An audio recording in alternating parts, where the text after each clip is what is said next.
جب بھی کوئی سائل کسی سے مانگتا ہے تو دو طریقے ہوتے ہیں. کچھ سائل ایسے ہوتے ہیں جو کوئی بات نہیں کرتے، سیدھا کے ہاتھ پھیلا دیتے ہیں. ایک تو سائل یہ ہے.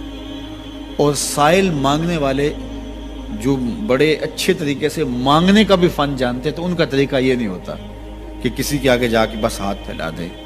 پہلے وہ اس کی تعریفیں کرتے ہیں، پھر جو ہے وہ اس کی رحم دلی کا ذکر کرتے ہیں، پھر اس کے مال و اسباب جو اس کو دیے گئے ہیں ان کے قصیدے پڑھتے ہیں، پھر اپنی وفاداری کا اظہار کرتے ہیں، پھر جھولی پھیلاتے ہیں. تو یہ دوسرا اور مہذب طریقہ ہے. ایک تو مانگنے والا اپنی ضرورت کو یوں ہی کسی کے سامنے رکھ دے، اور ایک یہ ہے کہ مانگنے والا اپنی ضرورت کو رکھنے سے قبل جس سے مانگ رہا ہے پہلے اس کی تعریف کرے. اب بندے اللہ سے ہدایت مانگنے کے لیے کھڑے ہوئے، پہلے تو وضو کیا، صاف ستھرے ہوئے، کانوں پہ ہاتھ لگائے، اس کے بعد ہاتھ باندھ کے ادب سے کھڑے ہو گئے، اور اب مانگنے لگے تو کیا بولے؟ الحمدللہ رب العالمین. وہ آتے ہیں نا مانگنے والے دروازے پہ تو کہتے ہیں دوبارہ وسدہ روے، فلاں ہو فلاں ہو، وہ تعریفیں کرنے لگ جاتے ہیں. تو یہ مرحلہ ہوتا ہے. ابھی اس نے سوال لب پہ نہیں لایا ہوتا تو گھر والا پہلے بچے کو کہتا ہے جا اتنے پیسے اس کو دے گیا.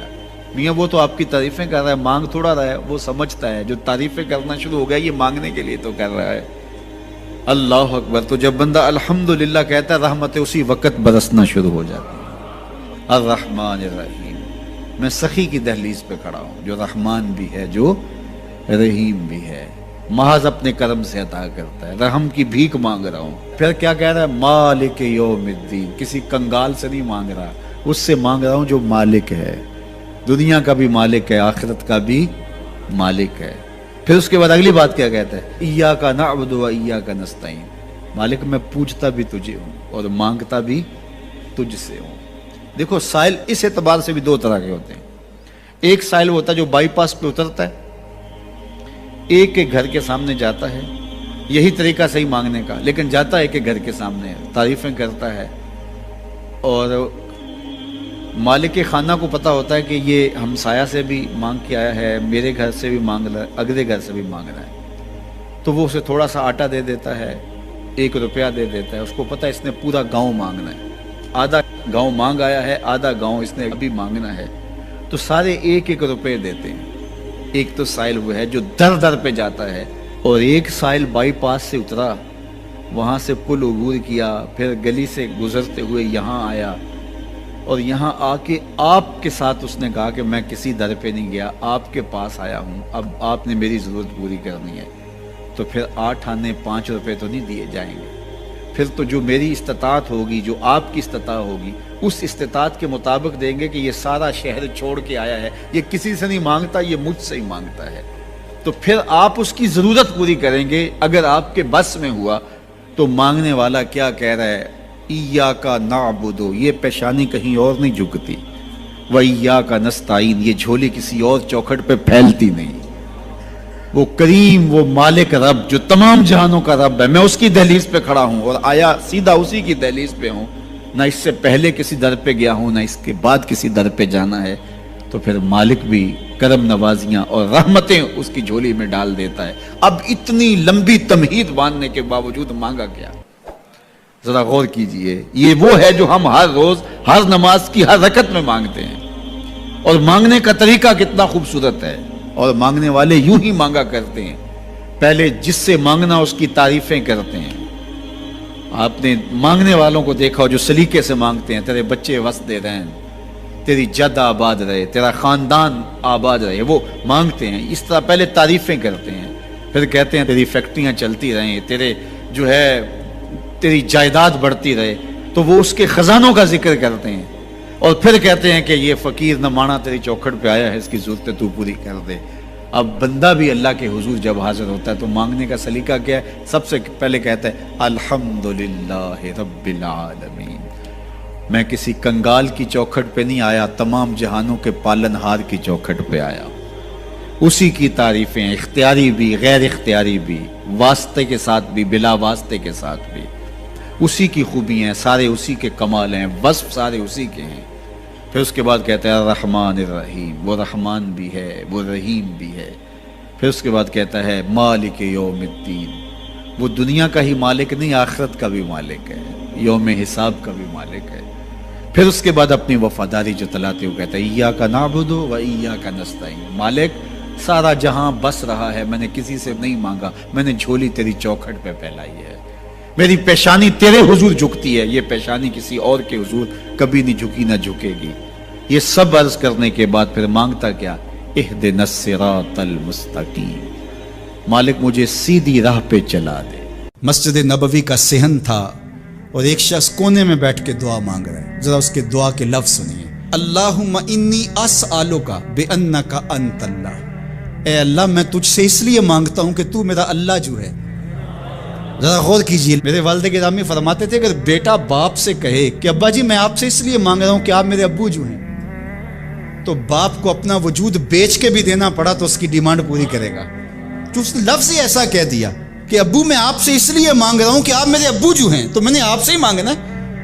تو بندہ کیا کہہ رہا ہے؟ اللہم انی اسألک بانک انت اللہ، اللہ میں تجھ سے اس لیے مانگ رہا ہوں کہ تو میرا اللہ جو ہے، لا الہ الا انت، تیرے علاوہ کوئی ہے بھی تو نہیں، انت الاحد الصمد الذی لم یلد ولم یولد، تو ایک ہی ہے، واحد ہے، اور کوئی ہے ہی نہیں جس در پہ جاؤں، کوئی چوکھٹ نہیں ہے جہاں دامن پساروں، کوئی دہلیز ہی نہیں ہے جہاں جھولی پھیلاؤں، تو بے نیاز ہے، اور تجھے نہ کسی نے جنم دیا اور نہ تو نے کسی کو جنم دیا۔ مالک میں تیرے حضور دعا کر رہا ہوں۔ یہ وہ دعا کر رہا تھا کہ میرے حضور نے سن لی۔ تو ایک صحابی کو فرمایا کہ یہ جو دعا کر رہا ہے اب جو مانگے گا اللہ عطا کرے گا، اس نے مانگا ہی اس ڈھب سے ہے، اس ڈھب سے ہے۔ ایک دعا اور سن لیجئے جو سیدنا علی المرتضیٰ رضی اللہ تعالی عنہ رب سے مانگتے ہیں۔ اللہ اکبر، مجھے تو آج سارا دن اس دعا نے نحال کیے رکھا۔ یہ دعا مانگتے ہیں تو عجیب کیفیت ہوتی ہے۔ یا سریع الرضا اغفر لمن لا یملک الا الدعاء، اے جلدی راضی ہو جانے والے، چھیتی مان جانے والے، اغفر لمن لا یملک الا الدعاء، اسے معاف کر دے جس کے پاس دعا کے علاوہ سہارا ہی کوئی نہیں، جس کے پاس دعا کے علاوہ کچھ ہے ہی نہیں جو پیش کر سکے۔ التجا ہی کر سکتا ہے، ترلا ہی کر سکتا ہے، منت ہی کر سکتا ہے، منتوں اور ترلوں کے علاوہ جس کے پاس کچھ نہیں ہے، اے جلدی مان جانے والے اس کی مغفرت کر دے، اس کو بخش دے۔ اللہ اکبر۔ تو وہ کریم ہے، وہ کہتا ہے میرے در پہ آؤ تو صحیح، کوئی جھولی پھیلاؤ تو صحیح، ہم تو مائل بکرم ہیں، کوئی سائل ہی نہیں، راہ دکھلائیں کسے رہ رب منزل ہی نہیں، کوئی آئے تو صحیح، جھولی پھیلائے تو صحیح، کوئی طلب تو کرے۔ دنیا والوں سے مانگیں تو ناراض ہوتے ہیں، اللہ سے نہ مانگیں تو ناراض ہوتا ہے۔ اللہ کہتا ہے مجھ سے نہ مانگو گے تو پھر کس در پہ جاؤ گے؟ قل ما یعبؤ بکم ربی لولا دعاؤکم، اگر تم نہیں مانگو گے تو پھر وہ بھی پرواہ نہیں کرے گا، تم مانگتے رہو گے، جھولی پھیلاتے رہو گے، وہ اپنی رحمتیں تمہارے دامن میں ڈالتا رہے گا، اس کے خزانوں میں کوئی کمی نہیں آتی، ہر بندے کو اس کی ڈیمانڈ کے مطابق، چاہت کے مطابق، طلب کے مطابق، آرزو اور تمنا کے مطابق دے دے، اس کے خزانوں میں پھر بھی کوئی کمی نہیں آتی۔ تو اسی سے مانگیں۔ اللہ سے راز و نیاز کی باتیں، جو باتیں بندہ کسی سے نہیں کر سکتا وہ اپنے رب سے ڈائریکٹ کرتا ہے، اپنے دل کے سارے دکھڑے اپنے رب کی دہلیز پہ رکھتا ہے، اور اپنی ساری ضرورتیں مالک کی چوکھٹ پہ رکھ دیتا ہے، اور اس سے مانگتے ہوئے بندے کو شرم نہیں آتی، حیا نہیں آتا، بلکہ اس سے مانگتے ہوئے فخر محسوس ہو رہا ہوتا ہے کہ میں اپنے رب سے مانگ رہا ہوں۔ کسی اور سے مانگیں تو جھجک لگتی ہے، لیکن مالک سے مانگیں تو اپنائیت کا احساس ہوتا ہے کہ میں اس سے مانگ رہا ہوں، اس لیے کہ وہ ہمارا رب لگتا ہے، ہمارا اس سے ربط کتنا گہرا ہے۔ دعا خود عبادت ہے، جب تمہاری ضرورتوں کا کفیل وہ ہے تو پھر اس سے نہیں مانگیں گے تو کس سے مانگیں گے؟ اور جب اس سے بندہ مانگتا ہے تو پھر وہ مانگنے والے کی لاج بھی رکھتا ہے۔ ان ربکم حیی کریم یستحیی من عبدہ اذا رفع یدیہ ان یردہما صفرا، تمہارا رب حیا کرنے والا کریم ہے، جب بندے اس کے سامنے ہاتھ پھیلا کے دعا مانگتے ہیں اللہ فرماتا ہے مجھے شرم آتی ہے ان کے اٹھے ہوئے ہاتھ خالی کیسے موڑوں، جب انہوں نے مجھ سے مانگا ہے تو میں نے بھی نہ دیا تو کون دے گا؟ میں ایک سادی سی بات کرتا ہوں، اتنے لوگ جتنے لوگ یہاں بیٹھے ہیں اگر کسی دنیا دار کے ڈیرے پہ چلے جائیں اور اس سے کوئی چیز طلب کریں اور وہ دینے کی استطاعت رکھتا ہو تو وہ کیا خالی لٹائے گا؟ وہ کہے گا اتنے لوگ آگے ہو تو ڈیرہ داری کی شان کے خلاف ہے کہ میں ان کو خالی لٹاؤں۔ تو جب یہ دنیا دار خالی نہیں لٹاتا تو رب کیسے خالی لٹائے گا؟ جب بندے اس کی دہلیز پہ چل کے آ جائیں تو وہ بندوں کی ضرورتوں کا کفیل ہے اور ان کے ہر درد کو جانتا ہے اور ان کی ضرورتوں کو پورا کرتا ہے۔ علماء نے کہا دعا ہر صورت قبول ہوتی ہے، یا تو یہ ہے کہ فوراً قبول ہو جاتی ہے، جو مانگا فوراً مل گیا، اور کبھی ایسا ہوتا ہے کہ فوراً نہیں ملتا، حکمت ہوتی ہے اور فوری دینا مناسب نہیں ہوتا تو اس کو فوری نہیں دیا جاتا، لیکن دعا بعد میں کچھ عرصے کے بعد اس کی ڈیمانڈ پوری کر دی جاتی ہے۔ اور کبھی ایسا ہوتا ہے نہ فوری دیا جاتا ہے نہ بدیر دیا جاتا ہے، اس دعا کو ذخیرہ کر لیا جاتا ہے اور حشر کے دن اس کا بدلہ دیا جائے گا۔ اور روایت میں آتا ہے حشر کے دن جب ان دعاؤں کا بدلہ دیا جائے گا جن کا بدلہ دنیا میں نہیں ملا تھا تو لوگ آرزو کریں گے کاش کہ دنیا میں کوئی دعا قبول ہی نہ ہوئی ہوتی، سارے صلے آخرت میں ملتے۔ اللہ اکبر۔ کبھی ایسا ہوتا ہے جو مانگا جاتا ہے وہ نہیں دیا جاتا، اس کے بدلے میں کچھ اور چیز دے دی جاتی ہے جو اس کی ضرورت ہوتی ہے اور جو اس کے لیے مناسب ہوتی ہے۔ وہ کچھ اور مانگ رہا ہوتا ہے لیکن اللہ اپنی حکمت کے تحت اسے کچھ اور عطا کر دیتا ہے۔ بہر صورت دعا قبول ہوتی ہے اور بندوں کے اٹھے ہوئے ہاتھ اللہ پسند کرتا ہے۔ آج یہ بھی بحث چلتی ہے نہیں مانگنا چاہیے، فلاں وقت میں نہیں مانگنا چاہیے، تو وہ کہتا ہے مجھ سے مانگو جب بھی مانگو، میرا دست کرم تمہیں دینے پہ آمادہ ہے۔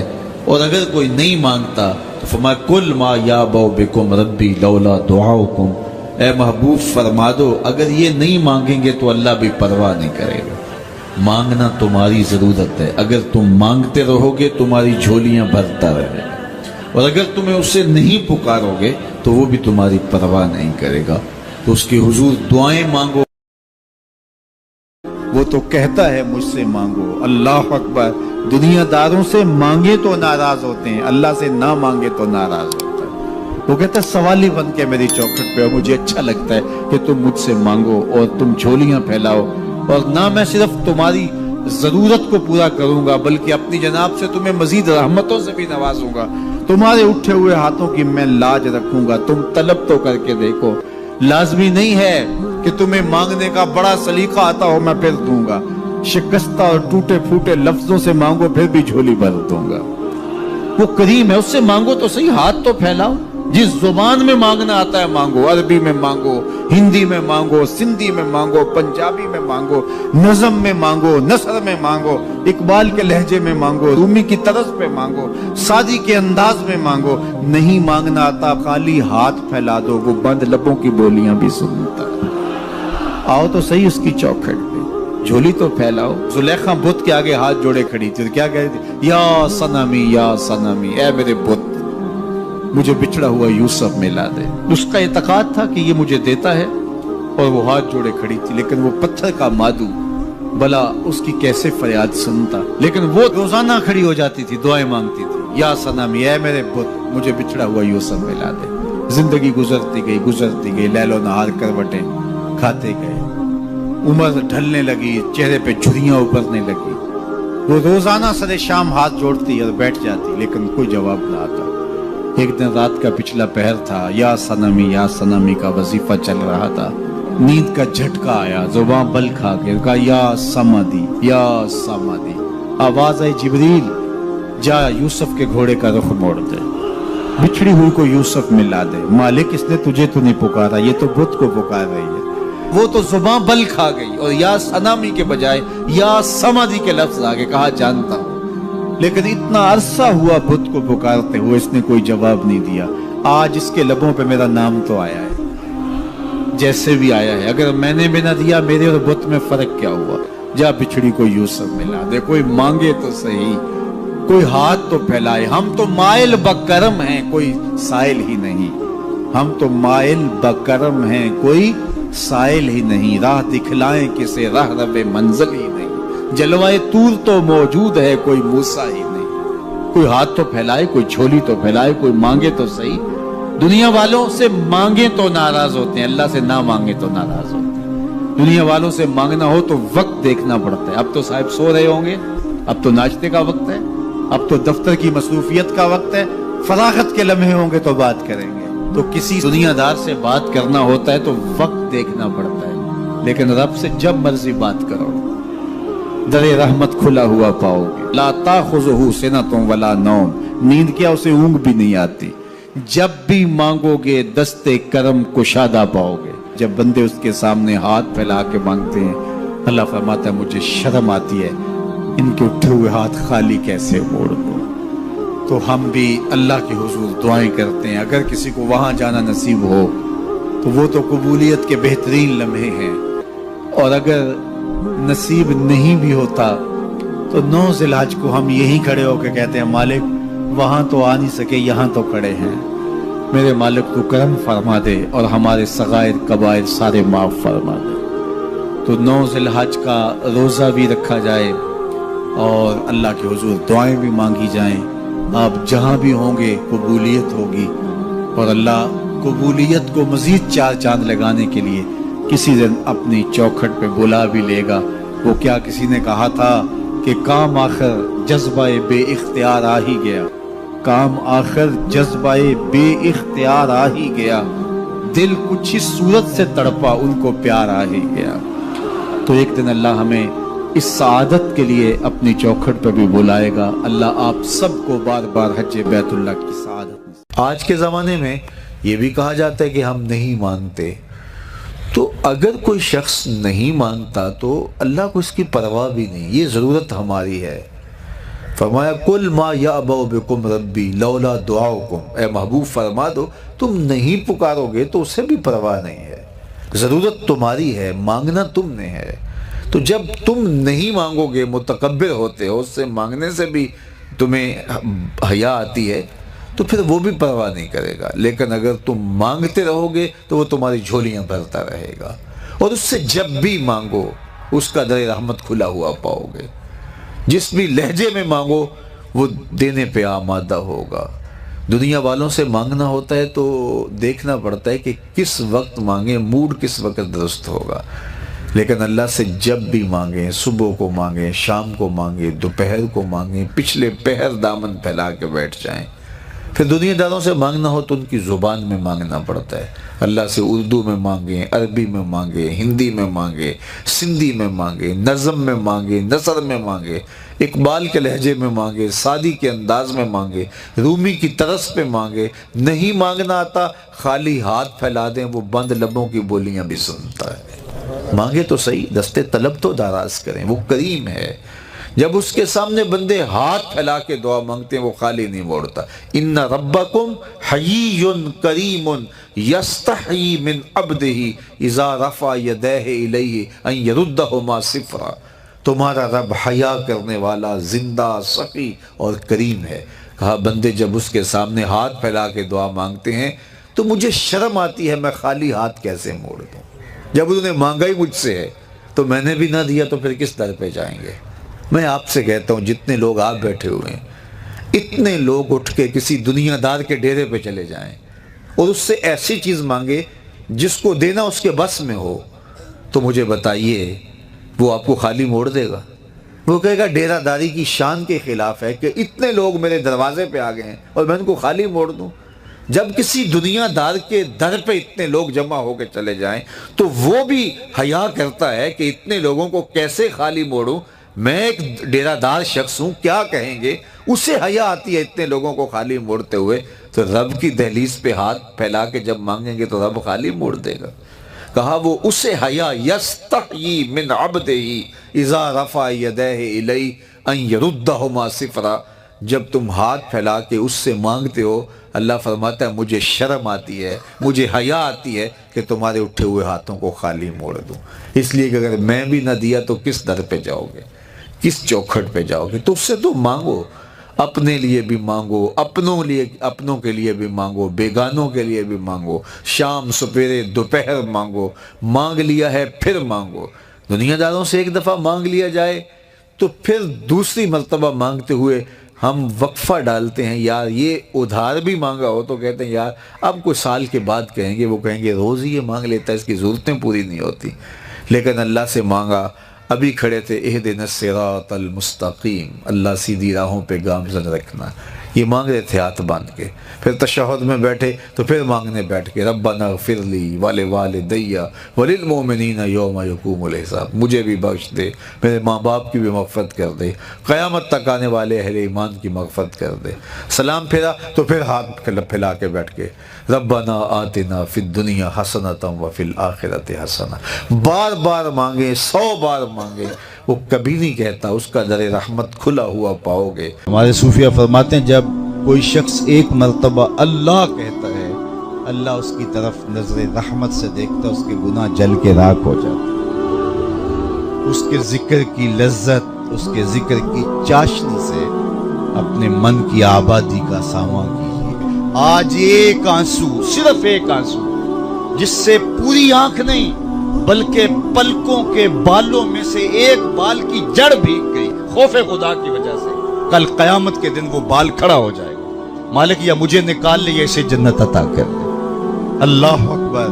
گناہگار کی آنکھ سے بہا ہوا آنسو کا ایک قطرہ جہنم کی آگ کو سرد کر دیتا ہے۔ آج توبہ کا دروازہ کھلا ہے، رحمت کا در کوشادہ ہے، اس کی رحمتیں آواز دے رہی ہیں، یا ایھا الانسان ما غرک بربک الکریم، اے انسان پلٹ کے آ جاتے ہیں، رب بڑا ہی کریم ہے۔ مجھے بتائیے کوئی یوں بھی آواز دیتا ہے؟ مالک کی رحمتیں آواز ہے، یا ایھا الانسان ما غرک بربک الکریم۔ کیوں مغرور پھرتا ہے؟ کیوں مغرور تکبر سے بھرا ہوا پھرتا ہے؟ کیوں مسجد کے قریب سے نظریں چرا کے گزر جاتا ہے؟ پنجگانہ صدائے دل نواز اذان کی آتی ہے، حی علی الصلاح حی علی الفلاح، کیوں آنکھیں اور کان بند کر لیتا ہے؟ آجا پلٹ کے اس کی رحمت پہ، آجا۔ ما غرک بربک الکریم، وہ کریم ہے، 70 ماؤں سے زیادہ پیار کرتا۔ آجا، کل تو آنا ہی آنا ہے، پھر جو کفن میں منہ چھپا کے آتا پھر اچھا نہیں ہے کہ جو ہے وہ آج کھلے منہ آجا، پھر جو لوگ اٹھا کے لائیں گے میرے در پہ، اچھا نہیں ہے کہ اپنے قدموں سے چل کے آجا۔ ما غرک بربک الکریم۔ مجھے بتائیے ایسا بھی کوئی پیار دیتا ہے؟ یہ کس کو آواز دی جا رہی؟ جو بھاگا ہوا، جو مالک کی دہلیز چھوڑ کے جا رہا ہے، سرکش، متمرد، باغی، اس کو آواز دی جا رہی ہے، آجا پلٹ کے، میری رحمتیں تجھے باہوں میں سمیٹ لیں گی، آجا میرے بندے۔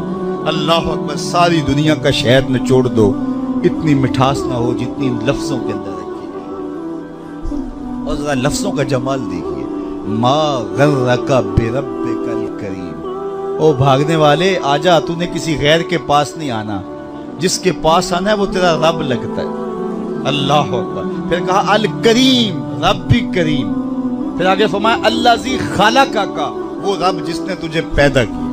دیکھ تیرا اس کا رشتہ کتنا گوڑا ہے، وہ تیرا خالق لگتا ہے۔ ماں بندے بچے سے کتنا پیار کرتی ہے، اللہ اکبر۔ اس کے پیار کو کسی ترازو پہ تولا جا سکتا ہے؟ کہتے ہیں سمندر کی پاتال تک تو شاید کوئی پہنچ گیا ہو، لیکن ماں کے پیار کا کنارہ آج تک کسی کو نہیں ملا۔ ماں جب بولتی ہے تو اس کے لہجے میں جبریل بولتا ہے، ماں جب مسکراتی ہے تو لگتا ہے جنت کی ساری کلیاں کے لٹی۔ اللہ نے اس کے سینے کے اندر درد محبت کا وہ جہاں آباد کر دیا ہے۔ ماں تو پھر ماں ہی ہوتی ہے۔ ایک شاعر ہوا تابش، اس نے ماں کے پیار کا کیا نقشہ کھینچا۔ مدت ہوئی میری ماں نہیں سوئی تابش، میں نے ایک بار کہا تھا مجھے ڈر لگتا ہے۔ کہا ایک بار میں نے کہا تھا امی مجھے رات کو ڈر لگتا ہے، میری ماں آج تک اسی خیال میں رہتی ہے میرے لال کو کہیں ڈر نہ لگ رہا۔ اولاد کے لیے ماں کے سینے کی تڑپتی ممتا، محبتوں کا آباد جہان، ماں پھر ماں ہی ہوتی ہے۔ ماں کی پھر ممتا ہی عجیب کائنات ہے، اور وہ بیٹے کے لیے دکھ جھیل لیتی ہے، اولاد کی تربیت کے لیے، تعلیم کے لیے، پیٹ پالنے کے لیے اپنا پیٹ کاٹ لیتی ہے۔ کسی کے گھر کے برتن مانجنے پڑیں تو ماں اس سے بھی گریز نہیں کرتی، کسی کے گھر کے گندے کپڑے دھونے پڑے تو اولاد کے لیے ماں یہ بھی گوارا کر لیتی ہے، لوگوں کے گھروں کی غلامیاں قبول کر لیتی ہے۔ شہر میں آ کر پڑھنے والوں بھول گئے ہو کس کی ماں نے کتنا زیور بیچا ہے، مائیں اولادوں کے لیے کن کن مراحل سے گزرتی ہیں، ماں کو اپنی اولاد سے اتنی محبت کیوں ہے؟ تو آپ سب کا ایک جواب ہوگا، اور وہ یہ کہ ماں نے اولاد کو جنم دیا۔ میرے بس ایک جملے کو سن لیں اور اس پہ تقریر اور گفتگو ختم بھی کر دوں تو میرا آنا با مقصد ہوا۔ ماں اتنا پیار اولاد سے اس لیے کرتی ہے کہ ماں نے اولاد کو جنم دیا ہے۔ یار جس نے جنم دیا ہے وہ اتنا پیار کرتی ہے۔ سبيل الدموع سبيل مريح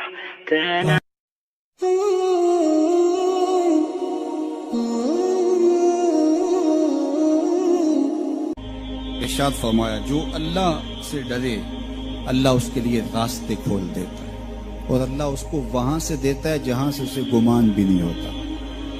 وَمَن يَتَوَكَّلْ عَلَى اللَّهِ فَهُوَ حَسْبُهُ، اور جو اللہ پر بھروسہ کرے اللہ اس کے لیے کافی ہو جاتا ہے، اس کی ضروریات کا وہ خود کفیل ہوتا ہے، اور اس کے کام اس کے ذمہ کرم پہ ہوتے ہیں، تو ہو کے دیکھے اس کا۔ تو جو اللہ سے ڈرے اللہ اس کے لیے راستے بناتا ہے۔ حضرت عوف بن مالک رضی اللہ تعالی عنہ الاشجعی حضور کی خدمت میں حاضر ہوئے اور عرض گزار ہوئے کہ میرا بیٹا سالم مشرکین کی قید میں ہے اور میں فاقوں کی حالت میں ہوں۔ تو فرمایا آل محمد کے پاس ایک سیر جو ہیں، بس اس کے علاوہ ہمارے پاس بھی کھانے کے لیے دنیاوی اسباب نہیں ہیں۔ کہا صبر کرو اور اللہ سے ڈرو، اور لا حول ولا قوت الا باللہ کثرت کے ساتھ پڑھو۔ یہ ایسا وظیفہ ہے، ایک حدیث پاک میں آتا ہے کہ یہ 99 بیماریوں کا علاج ہے، اس میں سب سے کم درجے کی بیماری ہم اور غم ہے۔ یہ دکھوں کا مداوع ہے، مشکلات کا علاج ہے، اور یہ وظیفہ میرے حضور نے بتایا۔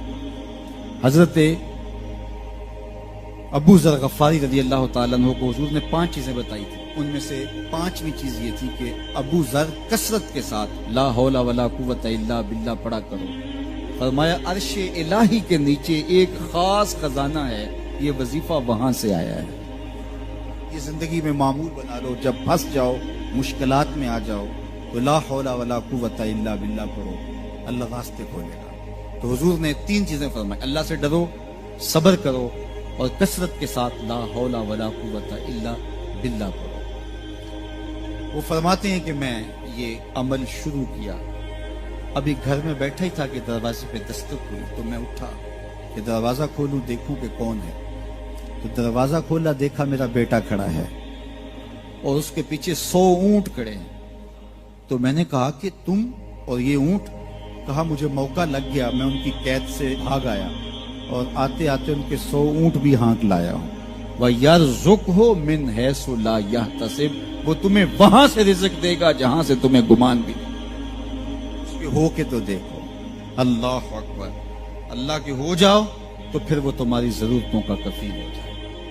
فرمایا حضرت عبداللہ ابن مسعود رضی اللہ تعالیٰ عنہ نے کہ کسی شخص کو فقر و فاقہ آ جائے تو وہ لوگوں کو بتائے کہ میں آج کل بڑے مشکل حالات میں ہوں، ہر وقت لوگوں کو بتاتا رہے تو اس کی مشکل بڑھے گی، اس کی مشکلیں آسان نہیں ہوں گی اس طرح۔ اور اگر وہ اپنی اس مشکل کو کسی سے شیئر نہ کرے بلکہ مصلی بچھا کے اپنے رب سے کہے کہ مالک فقر و فاقہ آ گیا ہے اور اس کا علاج تیرے پاس ہے، اس مرض کا مداوع تیرے پاس ہے۔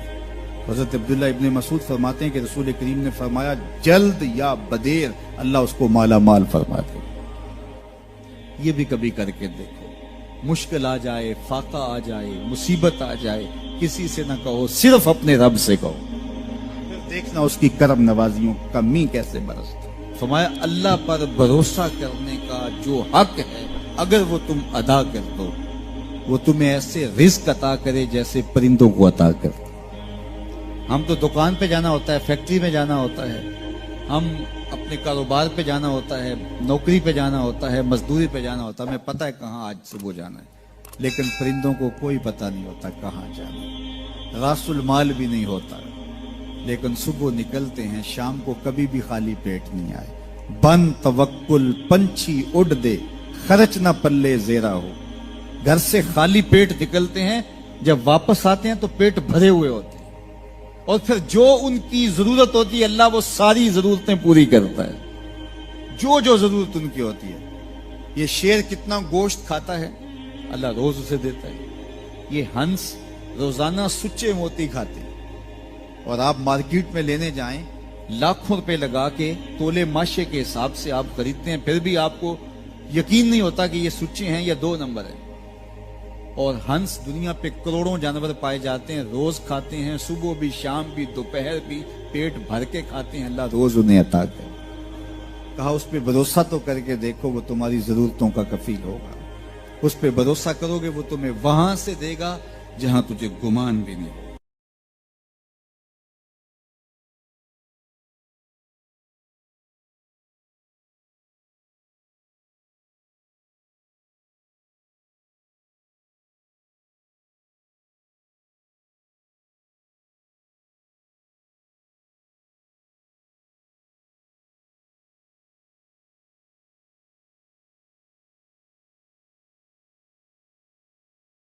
کمایا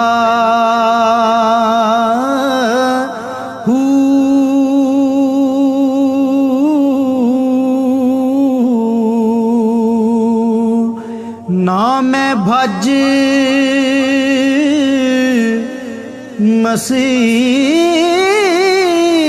مسیتی وڑیا نہ تسبہ